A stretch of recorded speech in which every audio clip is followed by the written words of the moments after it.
De coração. Abra sua Bíblia em Filipenses capítulo 4. Filipenses 4 é um texto, um dos muitos textos que eu gostaria de compartilhar um trechinho dessa noite. Muito provavelmente nós estaremos, não na semana que vem, talvez na outra, ou talvez no início de março, retomando o nosso curso de Apocalipse, nosso estudo em Apocalipse, tá bom? Apocalipse 19 até o versículo 22. A parte boa do livro, e a gente começa a voltar a estudar o livro. Apocalipse fica para frente. Hoje, Filipenses 4 diz assim, do versículo 1 ao 9. Filipenses 4, de 1 a 9, diz assim: Portanto, meus amados irmãos, muito saudosos, minha alegria e coroa, sim, amados, permanecei deste modo firmes no Senhor. Rogo a Evódia e a Sintique que pensem concordemente no Senhor. A ti, fiel companheiro de julgo, também peço que auxilias, pois juntas se esforçam comigo no Evangelho, também como Clemente, como os demais cooperadores meus, cujos nomes se encontram no livro da vida. Alegrai-vos sempre no Senhor, outra vez vos digo, alegrai-vos. Seja a vossa moderação conhecida de todos os homens, perto está o Senhor. Não andeis ansiosos por coisa alguma, em tudo, porém, sejam conhecidas diante de Deus as vossas petições, pela oração e pela súplica com ações de graça. E a paz de Deus, que excede todo entendimento, guardará os vossos corações e as vossas mentes em Cristo Jesus. Finalmente, irmãos, tudo o que é verdadeiro, tudo o que é respeitável, tudo o que é justo, tudo o que é puro, tudo o que é amável, tudo o que é de boa fama, se alguma virtude há, e se houver algum louvor, seja isso que ocupe o vosso pensamento. E o que aprendestes, e recebestes, e ouvistes e vistes em mim, isso praticai, e o Deus da paz será com todos vós. São 9 versículos, eu não vou fazer aquele estudo palavra por palavra, porque o tempo não permite, mas eu gostaria de falar sobre algo muito importante. Como encontrar paz para o coração. É algo certamente que todas as pessoas gostariam de encontrar. Paz para a sua vida. O ano vai começar e não há pessoas que não gostariam de ter um ano de paz. O contexto dessa carta é uma carta fantástica. Dizem que essa carta é uma das cartas mais alegres do apóstolo Paulo, embora ela é classificada como as cartas em prisão. O apóstolo Paulo estava preso por volta do ano 60 a 62, ele foi preso em Roma. O livro de Atos narra isso para nós. Os judeus tentam matar Paulo e Paulo faz um apelo. Paulo, como cidadão romano, fala: eu apelo a César.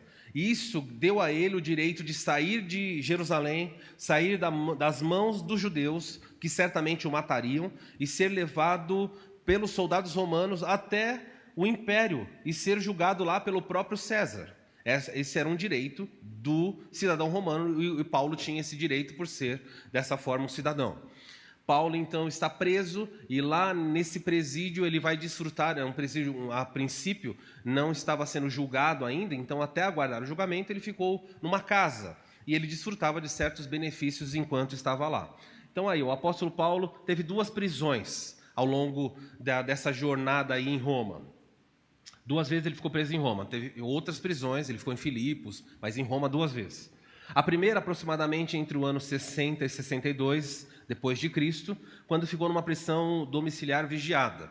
A ideia é que Paulo ficava numa casa e ficava acorrentado a ele um soldado romano que ficava ali de guarda. Então, Paulo podia receber visitas em casa, Paulo poderia ler livros, produzir literatura, e Deus deixou ele preso lá, e preso nessa condição, ele escreve a carta aos Filipenses, Efésios, Colossenses, Filemon, são cartas em prisão. Deus falou: Paulo, eu vou colocar você numa suíte, paga pelo imperador romano, um soldado romano vai estar aí, e você vai escrever. E é nesse contexto em que o soldado ficava acorrentado a ele, com uma corrente maior, o soldado percebeu que ele não tinha perigo nenhum, ele recebia pessoas o tempo inteiro. E quando Paulo vai escrever em Efésios 6, ele fala: porque a nossa luta não é contra sangue e carne, e ele começa a dizer: tomai, pois, o capacete da salvação. Ele está descrevendo o soldado que está na frente dele. Calçai os pés com o evangelho da paz. E ele vai escrevendo isso, imagina o soldado ouvindo aquilo. E aí Paulo diz assim: por causa, não se envergonhem das minhas nas minhas cadeias, das minhas prisões, porque por meio dela, toda a guarda pretoriana está ouvindo do Evangelho. Os soldados se revezavam, cada dia estavam com ele, e todo dia. Você imagina ficar acorrentado com Paulo? Como deve ter sido essas conversas, o que ele ouviu, o que ele falou, as visitas, Paulo orientava, aconselhava. Paulo ficou muito conhecido. Deus usou dessa forma. A segunda prisão que acontece com ele não é mais uma casa onde ele é vigiado, mas é numa prisão mais severa. Ocorreu entre 64 e 67 depois de Cristo. Então você vê, se aqui foi 62, ele foi solto, ficou mais uns 3 anos aí solto e novamente ele vai ser preso, resultando numa execução, provavelmente por decapitação pelo imperador Nero. Nero, então, ao incêndio em Roma causado pelo próprio imperador, ele precisa acusar pessoas e ele viu no cristianismo o bode expiatório perfeito. Então é nessa leva que Paulo vai ser decapitado, que segundo a tradição, Pedro vai ser crucificado de ponta cabeça, a perseguição começa de forma muito severa. Diferente de uma casa, essa última prisão aqui é chamado cárcere Mamertino, existe lá um lugar que é um buraco. A prisão romana, as prisões do Brasil seriam consideradas o resort, perto do que era presídio romano. Esse cárcere era um buraco no chão, você ia comer se alguém trouxesse comida, você ia beber se algum familiar trouxesse bebida. Se alguém trouxer coberta, você se cobre. Se não trouxer, passa frio. Era tudo de pedra. Por isso Paulo escreve para Timóteo e fala: Timóteo, não demora a trazer os meus pergaminhos e, por favor, traga a minha capa. Ele está num lugar frio, todo de pedra. Paulo, se alguém morrer naquele cárcere, os romanos não tiravam. Deixa o cadáver aí apodrecer do lado da pessoa. Então era o suprassumo da crueldade. Eram assim que os romanos faziam. E havia um perigo maior. Visitar alguém que estava preso no cárcere Mamertino, por isso que muitos crentes tinham medo de visitar Paulo, e Paulo até fala para Timóteo: não se envergonhe das minhas cadeias, não tenha medo disso, porque visitar um inimigo do Estado, você podia ser rotulado e falar: opa, aí olha aí o comparsa chegando. Então era difícil, as pessoas eram abandonadas. Por que Jesus fala no final da história, recompensando pessoas? Ele diz: porque eu tive fome e você me deste de comer. Tive sede e me deste de beber. Eu estava preso e você foi me visitar. E as pessoas falam: Senhor, quando foi que você estava preso com fome ou com sede e eu fiz isso? Ele fala: quando fizeste a um dos meus pequeninos, fizestes a mim. Muitas pessoas nessa noite, mundo afora, estão presas em situações deploráveis, terríveis. E Paulo passou por isso. Aí você tem a ideia de como seria Paulo sentado, aí uma pessoa acorrentada a ele aqui. Nesse contexto ele escreveu essas cartas. E a carta que eu estou mencionando é a carta de Filipenses, que é chamada de uma carta recibo. O que é um recibo? Você recebe algo, você assina um recibo e devolve. O que aconteceu com Paulo? Paulo recebeu a visita de Epáfras, ou mais conhecido como Epafrodito. A igreja de Filipenses levantou uma oferta em dinheiro e mandou para o apóstolo para suprir as suas necessidades. Ele estava preso aqui nessa casa, mas preso nessa casa, quem tinha a provisão era feita por conta dele. Então Roma era muito hábil nisso. Pode imaginar o que aconteceria no Brasil se os presos tivessem que trabalhar para ter sua própria comida, tivessem que produzir as suas próprias roupas, ou tivessem que manter limpo a cela. Hoje tem uma rebelião na cadeia, a pessoa queima o colchão, o Estado compra outro e põe de volta lá. Os romanos falavam: não tem problema, quer queimar o colchão? Não tinha colchão, mas quer queimar? Dorme no colchão queimado, sem problema. Isso fazia com que a pessoa que estivesse na cadeia tentasse o máximo possível manter aquele lugar em ordem. Então, nesse sentido, Paulo vai escrever uma carta recibo para devolver para Filipenses. A carta toda é uma carta de gratidão para dizer para a igreja o seguinte: muito obrigado por terem mandado essa oferta para mim, e eu estou mandando de volta Epafrodito com essa carta, respondendo às dúvidas que vocês têm e dando algumas orientações. Então, basicamente é isso. A carta é um recibo de agradecimento e resposta de algumas dúvidas. Isso é o resumo de Filipenses. Era assim, imagina um soldado o tempo inteiro acorrentado, as pessoas vinham visitar Paulo, Paulo falava, ensinava e o soldado aprendia. Imagina quantos soldados se converteram vendo e ouvindo o apóstolo Paulo, mesmo acorrentado, demonstrando graça, justiça, sabedoria. Deus foi muito sábio. Então ele produziu as cartas que nós estamos estudando hoje, nessa noite na igreja, e as cartas das prisões. Paulo produziu debaixo da escolta dos romanos, protegido por eles. Você não vai viajar, Paulo, não vai ser perseguido por ninguém, fica preso e você produz. Aqui não vai dar para ver muito bem, mas aqui é o cárcere Mamertino. Depois você pode digitar na internet, você vai ver. É um lugar todo de pedra. Hoje tem uma capelinha ali para a pessoa orar, mas na época era um lugar bem frio. Quem já entrou em uma caverna, onde não tem luz do sol, ele fica tantos metros para baixo do solo. É muito frio, gente. Então era para matar as pessoas, e as pessoas morriam dentro desse cárcere. Muito bem, hoje eu quero falar então, à luz que você entendeu o contexto dessa carta, sobre 3 elementos necessários. Já que paz é algo que os crentes precisam, o mundo precisa, quais são os 3 elementos que são necessários para se obter paz? Veja que não é muito diferente, as pessoas daquela época não são muito diferentes de hoje. Os crentes daquela época, eles passavam pelas mesmas privações, pelos mesmos temores. Qual era o temor?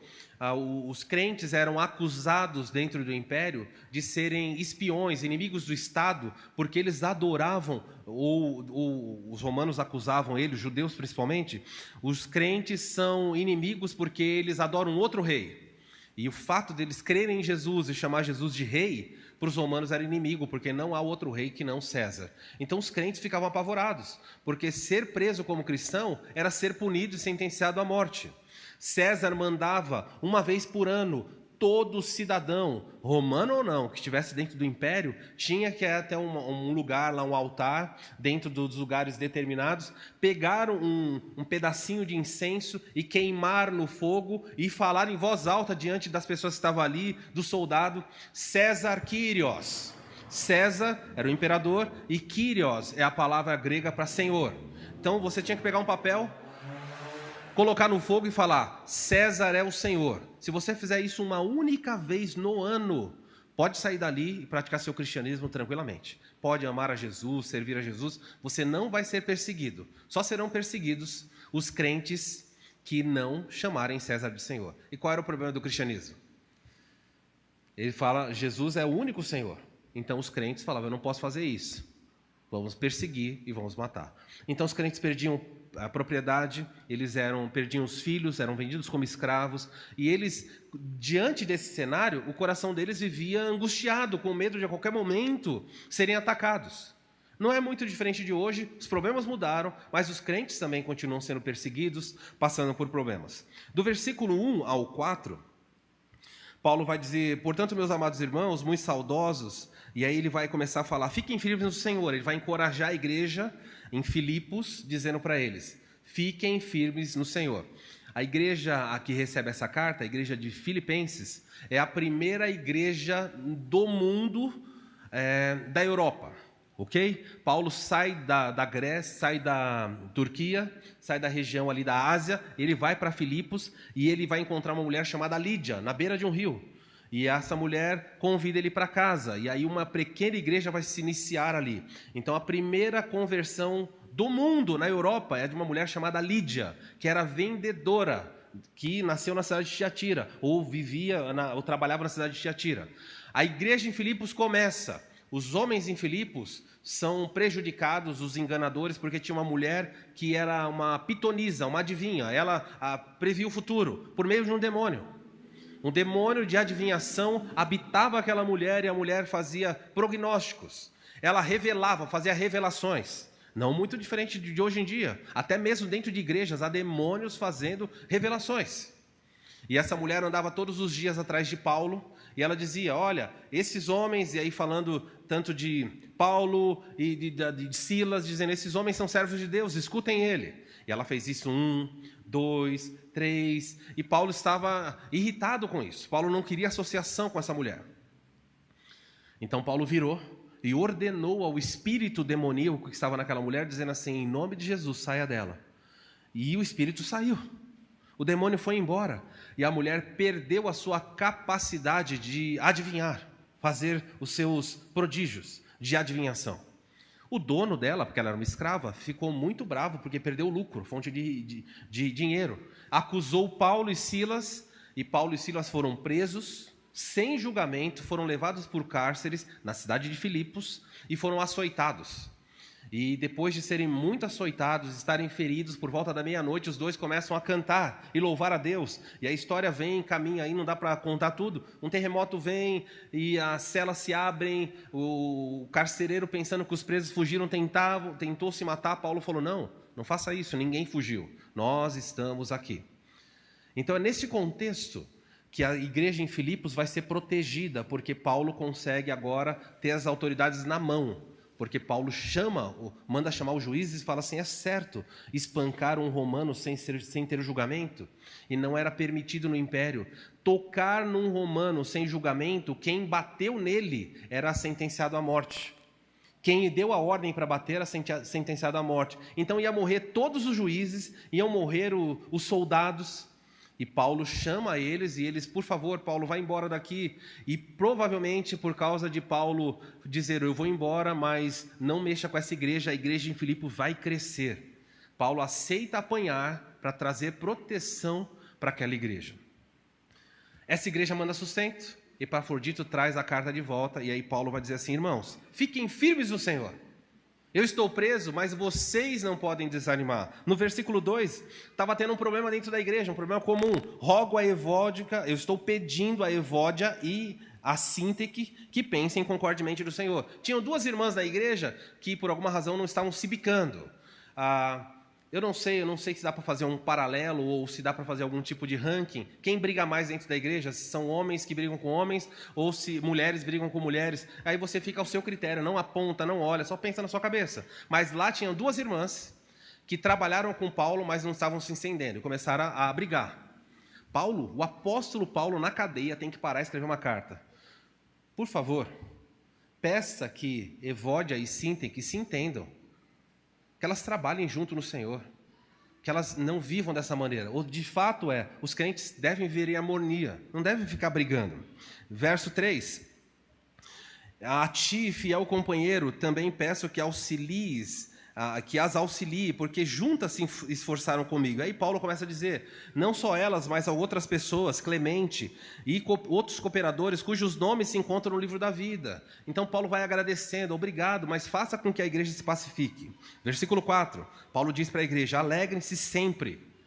No Senhor, outra vez vos digo, alegrai-vos. E aí Paulo vai ensinando como a igreja pode ter alegria. Verso 5, olha, que a vossa, em algumas versões vai estar aí, nas versões aqui, amabilidade, moderação, equidade, não sei quais são as versões que vocês vão usar, mas a palavra aqui Paulo diz, que o vosso equilíbrio seja notório diante das pessoas. Crentes têm que ter vidas equilibradas, e ele dá a razão pela qual o crente tem que ter uma vida equilibrada. Perto está o Senhor. O fato de Deus estar perto deve fazer com que a sua vida reflita o caráter de Cristo. O Senhor está perto, tem uma vida equilibrada. Um filho tende a se portar de forma mais equilibrada quando os pais estão perto, quando os pais estão olhando. Conheci um pastor que disse para mim que na infância, ele falou, a minha mãe administrava a mesa de casa por baixo, tocando os pés das pessoas. Ele falou que estava sentado na mesa, 7 filhos, e a mãe dele, certamente já aconteceu com você. Você já viu que os pais, às vezes, quando falam com os olhos, eles estão olhando e aquele olhar não faça isso, ou pare de fazer tal coisa. Os pais têm essa atitude. E a mãe dava uns toques, ou chutava a canela, alguma coisa, para corrigir, administrar. Está todo mundo em cima sorrindo, mas por baixo ele falou que o bico do salto da mãe dele ia administrando todo mundo. E eu falei, e quando vocês brigavam? Ele falou, quando nós brigávamos, minha mãe fazia uma coisa que... Ele falou, é muito difícil, a gente fazia as pazes muito rápido.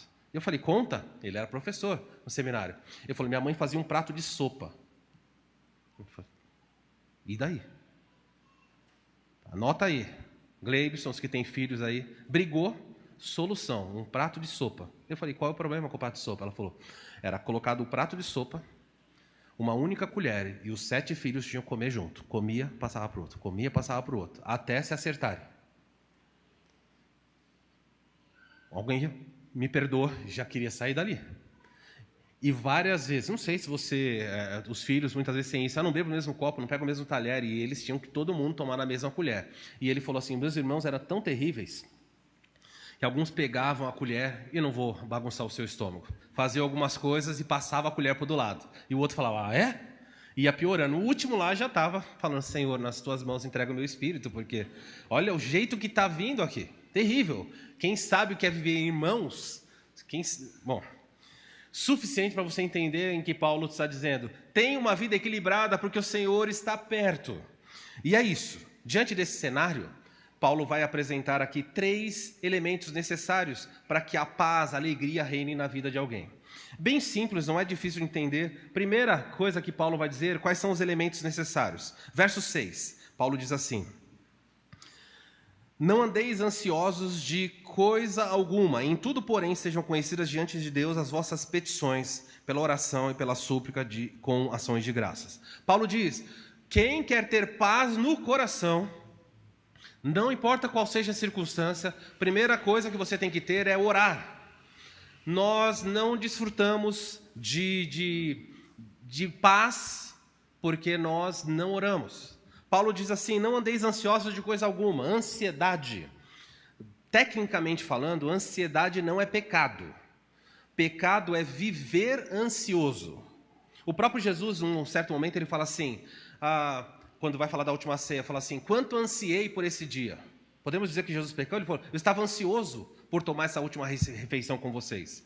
Então a ansiedade, ter o desejo de que algo aconteça não é errado, mas ter uma vida marcada por ansiedade demonstra que você quer estar no controle, você quer controlar o futuro. Há pais que são ansiosos pelo que vai acontecer com seus filhos, há pessoas que são ansiosas se vão namorar, se vão casar, há pessoas que estão ansiosas por oportunidades profissionais. Esse estilo de vida ansiosa é um estilo de vida que Deus reprova. Ele fala, o futuro não está nas suas mãos. É necessário que você entenda isso. Não estou dando spoiler aqui, é fato. Você não controla nada. Você não controla o seu coração, ele está batendo aí agora, não está no seu controle. Os seus pulmões, você está respirando, você não controla. Aí você fala, não, eu controlo sim. Os meus pulmões, se eu quiser parar de respirar, eu paro de respirar. Mentira. Se alguém pegar você e jogar debaixo da água e colocar você debaixo da água, a primeira coisa que você faz é aprender a respiração. Mas quem se afoga, existe um ponto em que o corpo fala assim, não dá mais. E você sabendo que você está debaixo da água e não pode respirar porque os seus pulmões encheriam de água, o seu corpo vai fazer um reflexo e vai começar a respirar. E você vai morrer afogado porque a água vai entrar e você morre dessa forma. Você não controla os seus pulmões. Você não controla o crescimento do fio de cabelo, quanto sua unha cresce. Você não controla nada. Aprenda isso, você não está no controle. Desculpa decepcionar você, mas você não controla nada.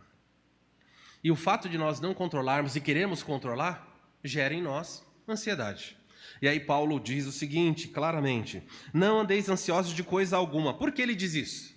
Porque as pessoas podem dizer assim, é muito fácil Paulo falar, Paulo não sabe. Pastor, eu estou ansioso é porque o meu problema é muito grave. O problema pelo qual eu estou passando é muito, muito severo. Paulo diz, não importa qual seja o seu problema, não importa a gravidade do problema pelo qual você passa, você não tem justificativa diante de Deus para ansiedade.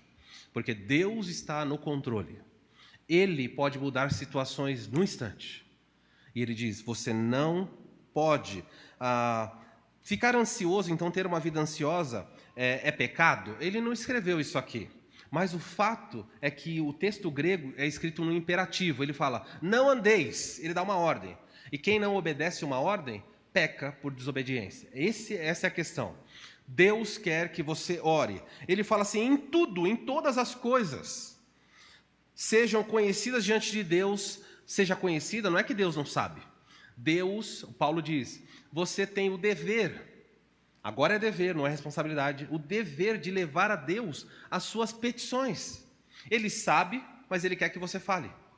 Ele sabe que você precisa, o próprio Jesus falou, o nosso Pai Celestial sabe que vocês precisam antes de pedir. Mas Ele diz, vai pedir do mesmo jeito. Por quê? Porque Deus quer que você aprenda o que é dependência, o que é humildade, o que é devoção. Sejam conhecidas todas as coisas diante de Deus pelas vossas petições. A ideia de petição aqui é, você tem que chegar diante de Deus como um mendigo. Petição é alguém que não tem nada. Chega para Deus e fala, Senhor, eu não tenho nada, eu não tenho como resolver essa questão. Quero te apresentar um pedido. Estou aqui para súplica. Aonde ele vai mencionar aí, no próprio versículo, que sejam conhecidas as vossas petições. De que maneira? Pela oração e pela súplica. É alguém que está implorando.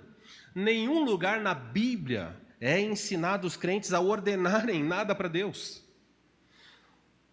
Paulo não poderia ensinar, quando vocês estiverem ansiosos por alguma coisa, orem a Deus e ordenem com fé para que aquelas coisas aconteçam. Ele fala, não. Vocês vão pedir e vão pedir com súplicas. Sabe o que é suplicar? Eu não sei se alguma vez na sua vida você já teve que suplicar por algo. Suplicar muitas vezes implica é um pouco mais do que pedir. A súplica é alguém que está mendigando, talvez esteja chorando com lágrimas no coração, dizendo, Senhor, tem piedade de mim, eu preciso disso.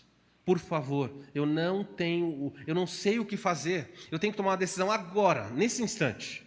E eu não sei o que fazer. E aí então vem a súplica.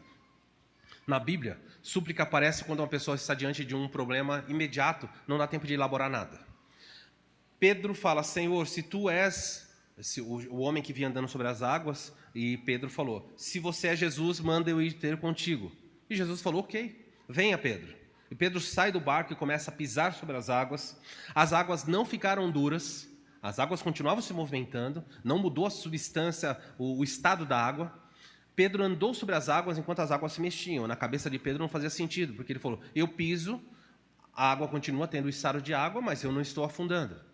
E ele vai até o meio do caminho. Quando ele chega no meio do caminho, cuja distância para ir até Jesus ou voltar para o barco é a mesma, ele duvida. E quando ele duvida, ele afunda repentinamente. Mas num golpe, não é que ele vai afundando devagarzinho. Ele simplesmente afunda, ele toma um caldo bem dado. E como bom pescador, ele deve ter subido desesperado. Quando ele saiu, ele faz uma das orações, se não for a mais curta da Bíblia. Sabe o que ele fala? Ele fala, ó Senhor, Pai das nuvens. É assim que ele ora? O que ele fala?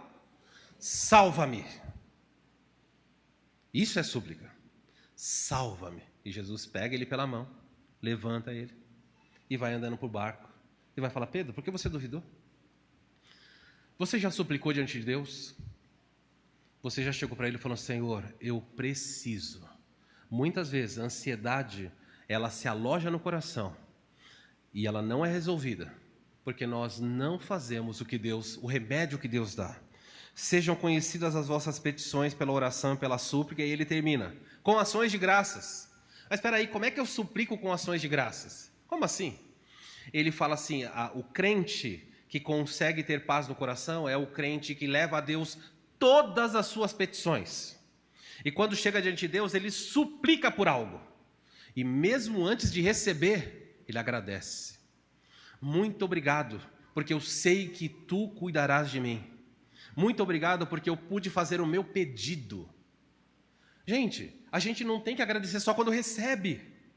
Você deveria agradecer a Deus por poder falar, por poder chegar até Ele. Se você quiser falar com o juiz nessa noite, o prefeito, o governador, eles não vão te receber. Mas você pode, nesse instante, como fizemos nesse culto, ir ao Senhor da glória, ao Deus do universo. Só de você ter acesso a Ele é motivo de você ter ação de graça. Falar, Senhor, os homens não me dão acesso, a justiça não resolve minhas questões, eu não consigo, os meus inimigos são poderosos demais. Aqui está a minha petição, e eu a endosso com uma súplica, com um clamor de toda a minha alma. Mas eu vou sair daqui já agradecendo, porque o Senhor é bendito quando o Senhor diz sim e quando diz não. Se eu receber uma resposta favorável ou não, isso não muda o fato de que eu tenho que demonstrar a Deus ações de graça. Eu devo falar, Senhor, obrigado. Gente, ansiedade no coração iria embora se nós orássemos mais. Talvez uma frase que você poderia guardar é: nada justifica a minha ansiedade. Será que conseguimos repetir uma frase como essa? Nada justifica a minha ansiedade. Vamos falar? Nada. Tá fraco, o pessoal na internet não vai ouvir. Nada. Do outro lado ele fala: tudo justifica a minha oração. Vamos falar? Tudo. Sabe qual é o problema dos crentes? Os crentes ficam ansiosos por tudo e oram. Ele fala: Senhor, ansiedade o tempo inteiro, mas não ora. As pessoas vão contar problema para você, você fala: você já levou isso para Deus? Não. Eu já pedi ajuda para isso, para aquilo. Eu fiz de tudo. Vá a Deus. E a paz de Deus. Olha o que vai o próximo versículo dizer. Verso 7. Coloque para Deus petições pela oração, suplique e agradeça. E aí Paulo diz assim, ele está falando de efeito e causa, ele está falando uma consequência. E a paz de Deus aqui, só uma notinha, não é paz com Deus. A Bíblia fala de paz com Deus e paz de Deus. O que é paz com Deus? A coisa mais importante de todos que estão aqui, que vão nos assistir pela internet, ou estão nos assistindo, você precisa estar em paz com Deus. Paz com Deus é um ato judicial, no qual Deus olha para o pecador e fala assim, eu estou justificando você. Romanos capítulo 5, verso 1 diz, justificados, pois, mediante a fé, temos paz com Deus. Deus olha para você e ele fala, eu não sou o seu inimigo. Porque enquanto você não tem paz com Ele, enquanto a bandeira de paz não for levantada, Deus é seu inimigo e ninguém quer ter Deus por inimigo. Como estar em paz com Deus? Você tem que reconhecer, eu sou pecador. Eu, Senhor, vá até Ele e fala, Deus, eu sou pecador, perdoa-me. Eu não tenho como ser salvo, os meus méritos, não importa quantas coisas boas eu faça, não há em mim mérito, nem na minha família, nem nada. Senhor, perdoa-me, pelo poder da cruz, salva-me. Eu não quero mais ser seu inimigo, eu quero ser seu filho. E se nós fizermos isso de coração, Deus vai dizer, nós estamos em paz. Porque neste mundo só existe dois tipos de pessoas. Sentados aqui nessa noite, só dois tipos de pessoas. Os inimigos de Deus e os que estão em paz com Deus. Os que estão em guerra e os que estão em paz. Você precisa estar em paz com Deus. Mas nesse versículo não fala isso. Ele fala, e a paz de Deus, a paz que vem de Deus, vai fazer algo com você. O verso 7 diz, e a paz de Deus, uma paz que excede ao entendimento. O que excede ao entendimento? É uma paz que muitas vezes não tem um parâmetro racional. A pessoa fala para você, você é louco? Você acabou de perder o seu filho? Você acabou de sepultar o seu filho? Como é que você pode estar tão sereno? Como é que você encontra paz uma hora dessa? Você perdeu a sua empresa, você perdeu isso, perdeu aquilo, perdeu a saúde. Como você tem paz? E aí a Bíblia vai falar assim, existe uma paz que procede de Deus, que vem de Deus, que ela excede a razão. A razão não consegue, você não tem justificativa racional para isso. É por causa desse versículo que Blaise Pascal escreveu ou disse uma frase muito famosa que as pessoas usam no Dia dos Namorados e não tem nada a ver com isso. Blaise Pascal disse o seguinte, ele era um homem muito doente, mas muito doente, pai da matemática moderna. E sofrendo no meio das dores, perguntaram para ele, por que você serve a Deus? Por que você ama a Deus? Como é que você pode se alegrar num Deus que permite ou ordena que você passe por isso? E ele disse o seguinte para essa pessoa, eu faço isso porque o coração tem razões que a própria razão desconhece. Já viu isso, essas frases? O coração tem razão. O que ele está dizendo? Ele está falando assim, o coração é o centro das emoções humanas. Ele fala assim, na minha alma, ela tem razões que o meu intelecto não pode atingir. E a minha doença me coloca no lugar da onde eu jamais deveria ter saído. E alguém perguntou qual? Ele falou, 2. Na dependência de Deus e no aguardo do céu. Enquanto eu estou doente, eu dependo de Deus e eu aguardo o céu. Então, meu coração está em paz, porque o coração tem razões que a própria razão desconhece. Paulo diz, a paz de Deus que excede o entendimento vai fazer algo. Olha o que ele diz no verso 7. Guardará os vossos corações e as vossas mentes. É uma maneira de dizer a mesma coisa. Coração e mente é a mesma coisa.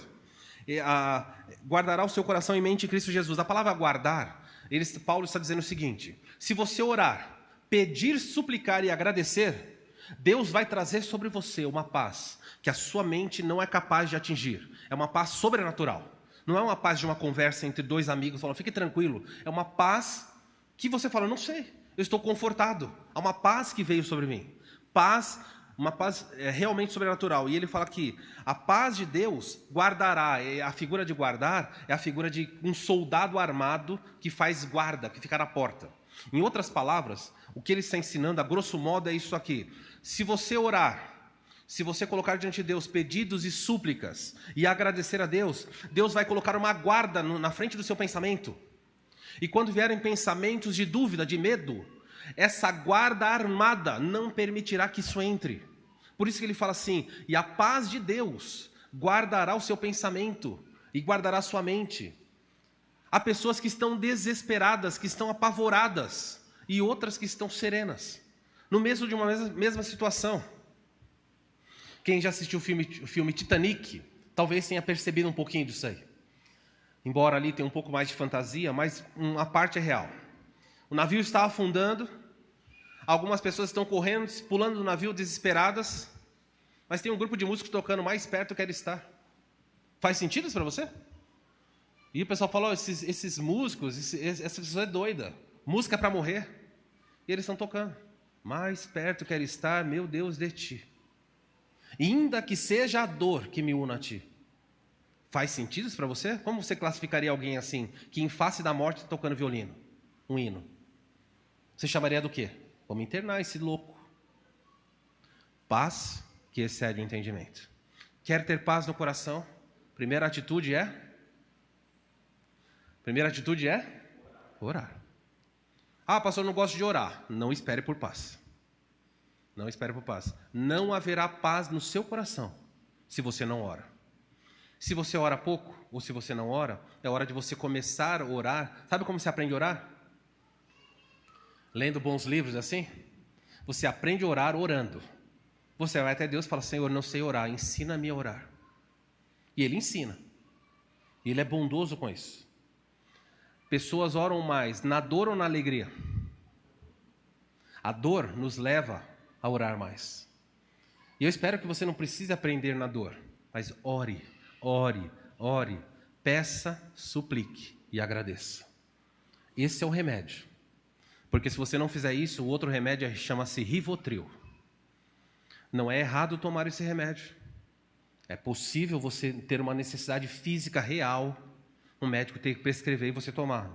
Não tem problema nenhum. Mas existem muitas e muitas pessoas que não precisariam, mas têm uma vida tão ansiosa, não oram e precisam de medicamento. Mas o medicamento não vai tocar nessa área do coração. Quer ter paz? Ore. Paulo continua.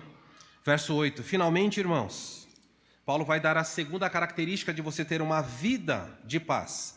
Paulo, o versículo 8, você quiser marcar do lado da sua Bíblia, você pode escrever assim, filtros do pensamento. Então a segunda atitude é essa daqui, ó. Pensar. Então é orar e agora é pensar. O versículo 8, Paulo vai apresentar a seguinte frase. Finalmente, irmãos, tudo o que é verdadeiro, o que é respeitável, justo, puro, amável, de boa fama, se tem virtude ou louvor, isso ocupe o vosso pensamento. Paulo diz assim, nós precisamos colocar na nossa mente filtros. Filtros. Como é que eu penso? A pergunta é, vem um pensamento, você fala assim, aquela pessoa não gosta de mim. A Bíblia diz, isso é verdade? Isso é verdadeiro? Aquela pessoa, eu tenho certeza que ela está falando mal de mim. Ou você fala, eu detesto aquela pessoa, isso é respeitável? Quando você começa a pensar em fazer alguma coisa, a Bíblia pergunta, isso é justo? O que você está pensando é justo?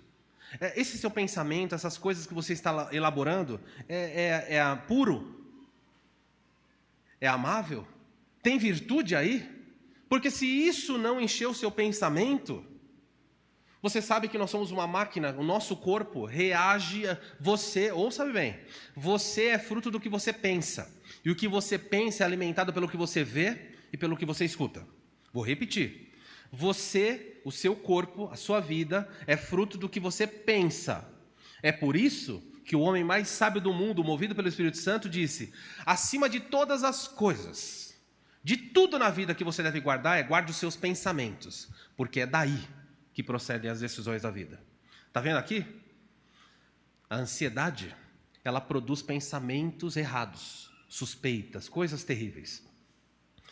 O texto diz, como eu falei, nós somos o que nós pensamos, e o que nós pensamos é alimentado pelo que eu vejo e que eu escuto. Se você passar a semana vendo novela, não sei mais se está na televisão ou não, porque eu não tenho assistido, o Datena na época, Cidade Alerta, e matou esse, fez aquele, e o sangue até corre pela TV enquanto você assiste, só morte, só guerra, só tristeza. Se você ficar assistindo o tempo inteiro vídeo de política, sabe o que vai acontecer? Você vai falar só de política. Se você começar a ver vídeo só de conspiração, vai falar de conspiração. Se você começar a ouvir vídeos sobre, seja o que você quiser, é aquilo que vai estar na sua cabeça. Se um jovem começa a assistir vídeos sobre movimento emo, daqui a pouco a pessoa está vestida de preto, batom preto, unha preta. Porque você é o que você pensa. Ah, pastor, eu não sou assim, meus pensamentos não me influenciam. Mentira! Se você estiver sentado e começar a lembrar de uma pessoa, um ente querido que morreu, que você amava, o seu coração, ele começa a ficar apertado e às vezes lágrimas surgem. Se você começar a pensar nos boletos que você tem que pagar amanhã, alguns já começam a ter palpitação. Se você pensar, é assim. Se eu falar para vocês, olha, eu vou sortear uma pessoa aqui no final do culto para vir à frente e compartilhar alguma coisa. Só de pensar nisso, tem algumas pessoas, a mão já começa a transpirar. Você é o que você pensa. E o que você pensa é alimentado pelo que você vê e você escuta. Começou a ouvir bobagem, você vai pensar bobagem. Então você tem que colocar filtros. Tem gente que fica o dia todo no Instagram, no Facebook, na internet, só vendo ostentação. E a pessoa fala assim, eu quero essa vida para mim. Isso é verdadeiro? Isso é justo? É de boa fama? Aquilo que você está vendo é plástico, é feito para enganar você. Mas você e eu temos que ter a mente de Cristo. Por isso, quem quer ter paz, precisa orar e precisa pensar corretamente. Se você não pensar corretamente, você vai adoecer. E você vai tomar muitos remédios, mas não vai adiantar, porque o seu problema é um problema espiritual, não é físico. Pense certo e as coisas vão andar certo. Se você pensa acima de você ou abaixo de você, você sempre olha e fala, eu não sou ninguém, eu sou um miserável, você vai padecer. Se você fala, eu sou o cara, eu sou a pessoa, vai padecer do mesmo jeito. Por isso Paulo diz em Romanos capítulo 12, cada um pense de si mesmo com moderação, nem hiperfronel, nem hipofronel, que é a palavra de pensar. Pense com equilíbrio. Olhe para você, veja se os filtros estão ali. Eu poderia só pregar o versículo 8 aqui, seria tão fantástico. Assiste televisão, você vai ser a pessoa mais chata do mundo. Está passando uma coisa, mas isso não é verdade. Isso não é verdade. Ok, se você está assistindo uma ficção, né, você não vai ficar, isso não é verdade. O ET não existe, eu sei. Não é isso. O que eu estou falando é como você reage diante de uma coisa que chega. Às vezes o problema é desse tamanhinho. Já ouviu a expressão fazer tempestade em copo d'água? Sabe o que é isso? É você olhar para aquele problema e você criou um monstro. Quando você vai lá, não era nada daquilo. Minha mãe, um dia ela foi pegar o exame médico dela, o exame de sangue. Eu sei que é só ela que faz isso, ninguém aqui faz. Eu tenho certeza absoluta que ninguém faz. Ela pegou o exame médico, ela abriu. Ela começou a ler e falou, nossa, isso daqui é complicado. Eu falei, que é isso aí, mãe? Ela falou, não, isso daqui é muito grave. Eu falei, o que é? Ela falou, não sei, mas esses números não estão bons. Não tá? Não. Eu falei, mãe, você sabe qual é a razão pela qual o envelope, o exame de sangue vem lacrado, vem com etiqueta? Você sabe qual é o objetivo? Porque eles não te dão impresso na mão? Você sabe? Vocês sabem por quê? Vem com etiquetinha? Eu sei o que você faz, você abre com todo cuidadinho assim, não é? Para o médico não saber que você abriu, depois você fecha e leva ao doutor, abre aí. E minha mãe leu, minha mãe piorou. Ela foi para o melhor de todos os médicos, chamado Google. Não tinha ChatGPT na época, hoje mudou. Ela digitou, o que é isso? E apareceu lá, esse negócio é isso, é aquilo. E ela lia um monte de termo médico, ela falou, vou morrer. Aí o médico olhou e falou, não, isso aqui não é nada. Isso aqui não é nada. E eu falei, tá aprendendo? Tá aprendendo? Mas você e eu, muitas vezes, somos exatamente iguais. Pensou errado. Alguma vez já pensou, vou morrer? Sentiu uma pontada de noite assim, falou, vou morrer. O que acontece com você? Pode ser o que for. O que for. Eu me lembro uma vez que eu estava tão preocupado, só tínhamos a Samara como criança. A Samara tinha 1 ano. Eu estava de noite, eu tinha que tomar algumas decisões importantes na vida e eu estava tendo uma crise. Eu nunca tive mais na vida isso, mas numa noite eu tive uma crise de ansiedade. Eu acho que é isso. Chama crise de pecaminosidade, mas o pessoal é mais bonito falar ansiedade. Tá bom? Então fica aí. E eu estava deitado, eu comecei a falar, nossa, eu não estou conseguindo respirar. Eu estava respirando, mas a minha mente falou, você não está respirando não. Eu punha assim a mão e falei, não estou conseguindo respirar. Aí eu falei, eu acho que minha mão está tremendo. Eu comecei a ficar... Gente, sabe onde era o problema? É aqui. Por isso que se o bombeiro chega, a pessoa está tendo uma crise assim, ele dá um tapão logo. Para com isso, para de pensar bobagem. Aí a pessoa já volta. É verdade, que bobagem é essa? Tem sentido dar um saco plástico para a pessoa soprar dentro para saber que está respirando? Nós somos assim. Ou você ora e pensa corretamente, ou a paz nunca vai estar na sua vida. Por fim, Paulo termina com o último objetivo, a última ferramenta para você ter paz. A primeira é orar. A segunda, pensar, e pensar corretamente. A terceira, aparece no verso 9, ele fala, o que também aprendestes, e recebestes, e ouvistes, e vistes em mim. Olha que bonito que Paulo fala. Aquilo que vocês ouviram, que vocês receberam, que vocês ouviram, aquilo tudo que vocês viram na minha vida, Paulo falou, não é no que eu falei só, é no meu exemplo. Ele fala assim, isso praticai. Então agora você tem a tríade da paz. Orar, pensar e praticar. Eu não posso ficar na teoria. Você tem que colocar em prática. O problema dos crentes é que muitos crentes sabem o que fazer e não fazem. E outros sabem que não devem fazer coisas e fazem. O que vai dar? Vai dar errado. Alguém fala, você não sabia? Eu sei, mas é muito difícil. Ou você pratica, ou você não terá paz. Simples assim. Eu não vou me estender por causa da nossa ceia. Eu gostaria de falar mais sobre a prática. Mas é suficiente. Ore, pense e coloque em prática aquilo que você ouve. Não adianta, pode parar de vir na igreja. Se você vier domingo após domingo, ouvir. Hoje, o que você aprendeu? Você tem que fazer o quê? Orar. Aí essa semana vai começar, você fala assim, o pastor falou, tem que orar. Vai mudar alguma coisa? Não vai mudar nada. Só vai mudar se você orar. O pastor falou que eu tenho que pensar corretamente. A Bíblia diz que eu tenho que pensar corretamente. Aí vem uma coisa, os filtros são, é verdadeiro, é justo, tem boa fama, tem virtude? É isso que tem que ocupar meu pensamento. Pare de colocar lixo na sua mente. Se você fizer, parabéns. Se não fizer, é só teoria. A teoria vai embora amanhã. É possível que amanhã à noite alguém perguntar qual foi o texto que o pastor pregou, você nem saiba. Já foi da sua mente. Ou você pratica, ou desculpa, você vai continuar na mesma toada de ansiedade. E Deus não aprova esse estilo de vida. Paulo termina dizendo assim, isso praticai. E agora foi uma coisa bem legal. E o Deus da paz será convosco. Tem diferença? Ele falou a paz de Deus, e agora ele fala o Deus da paz. Ele fala, se você orar, a paz de Deus virá sobre você. Se você pensar corretamente, a paz de Deus vai guardar os seus pensamentos. Mas se você praticar, o Deus da paz vai estar com você. Tem diferença? Vocês preferem a paz de Deus ou o Deus da paz? Só por curiosidade. Rodrigo falou os dois, né, Rodrigo? Mas sabe de uma coisa?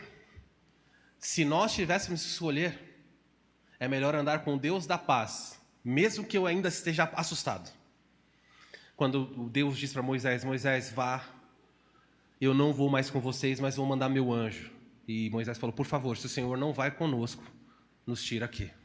Eu preciso que o Senhor ande comigo. Que Deus derrame paz sobre você, seu pensamento, sua família. Mas muito melhor do que a paz de Deus é ter o Deus da paz ao seu lado. Se ajudar vocês a pensarem e analisar isso, quando Jesus estava no barco com seus discípulos, no barco e veio a tempestade, eles estavam com o Deus da paz, mas eles não tinham a paz de Deus. E no final eles foram salvos ou não? Eles foram salvos. Meu desejo, minha oração sobre a minha vida, sobre a vida dessa igreja, é que a paz de Deus e o Deus da paz te acompanhem nesse ano. Ore, pense e pratique. A aplicação é simples, o mais importante na vida é ter paz com Deus. Só salvação faz isso, já falei. 2. A paz de Deus é o sentimento de tranquilidade que só teremos se andarmos com o Deus da paz. Tá bom? Não queira ter a paz de Deus se você não andar com Deus da paz. O mundo quer paz, mas eles rejeitam o príncipe da paz. E por isso nós vivemos essa situação. Por último, paz é fruto do Espírito. Então faça o teste e avalie a sua saúde espiritual. A Bíblia fala que paz é fruto, é resultado de plenitude espiritual. Faça a seguinte pergunta: existe oração em sua vida? Você vai descobrir, é o teste matemático simples, olha aí. 2, a verdade ocupa os seus pensamentos? Os filtros de Deus estão aí? 3, você pratica o que tem aprendido? Se respondeu não a essas perguntas, então não espere ter paz. Você vai ter que ficar, infelizmente, no remédio. E a vida vai passar. E você poderia ter paz no coração e a presença dele com você. Baixe sua cabeça, vamos orar. Pai, eu quero, nesse instante, suplicar, em primeiro lugar, como vimos nessa noite, pedindo e suplicando por perdão, Senhor. Essas verdades estão aqui na Escritura já há milênios, mas os crentes insistem em não orar. A semana vai começar e talvez muitos não orem. A semana vai começar e muitos não vão pensar corretamente. Há pessoas que reclamam, por exemplo, dos seus filhos, dizendo: esse filho dá muito trabalho, aquele filho dá muito trabalho, era melhor eu não ter filhos. Será que é justo, é sábio pensar dessa maneira? Alguns podem pensar: eu estou casado, meu casamento é tão difícil, tão desafiador, a melhor coisa é caminhar por divórcio. É puro, santo, verdadeiro esse pensamento? Você acha que está procedendo de Deus?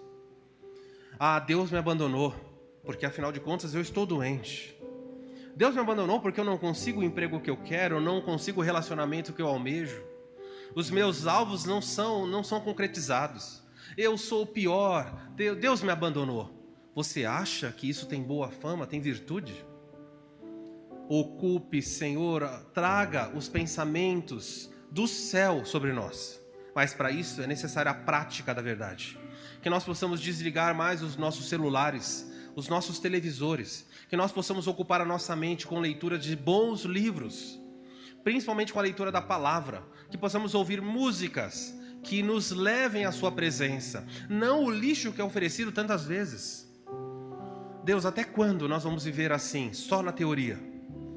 Se andarmos dessa forma, a sua paz não estará no nosso coração.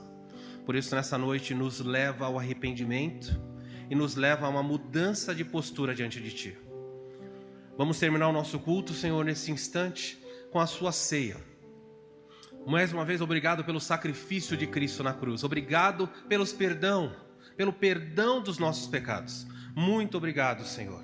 Que cada um aqui possa fazer um autoexame e decidir diante do Senhor se vai participar desse momento tão singular. Que todos aqui, Senhor, possam se avaliar. E a minha oração é que essa avaliação leve a entender que somos pecadores e haja um acerto, confissão de pecados, e assim vamos participar de modo digno na sua presença. Obrigado pelo sacrifício, não temos como agradecer. Obrigado pela nova aliança no nome de Cristo. Nós oramos assim em nome de Jesus. Amém. Marlon.